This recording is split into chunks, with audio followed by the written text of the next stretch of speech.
নমস্কার, জয় মাতারা, জয় গুরু বামদেব। আমি জ্যোতিষগুরু দ্রোণাচার্য। দর্শক বন্ধু, বাস্তুশাস্ত্র মতে সৌভাগ্য বৃদ্ধি, যারা সৌভাগ্যকে বৃদ্ধি করতে চাইছো এবং যারা অর্থকে আনতে চাইছো, তাই বাস্তুশাস্ত্র মতে সৌভাগ্য বৃদ্ধি এবং অর্থ আনার সর্বোত্তম উপায় হলো যে টাকা রাখার জন্য সেফ বা আলমারি এমনভাবে রাখতে হবে যেন তা উত্তর দিকে খোলে।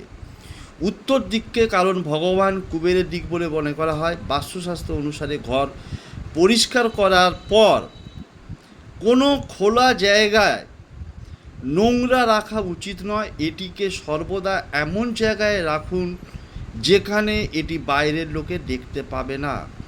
বাস্তুশাস্ত্রে বলা হয়েছে বাড়ির উত্তর পূর্ব কোণে মন্দির রাখতে হবে। এতে ঘরে ইতিবাচক শক্তির প্রবাহ বাড়ে। বাড়ির মূল প্রবেশদ্বার সর্বদা পরিষ্কার রাখুন এবং তাতে যে কোনো একটা শুভ চিহ্ন তৈরি করে রাখুন। দেখুন, এই ক্রিয়াগুলো করবার পর বা এইগুলো মেনে চলার পর আপনার কিভাবে সৌভাগ্য বৃদ্ধি পাবে এবং অর্থ আপনার জীবনে আসতেই থাকবে।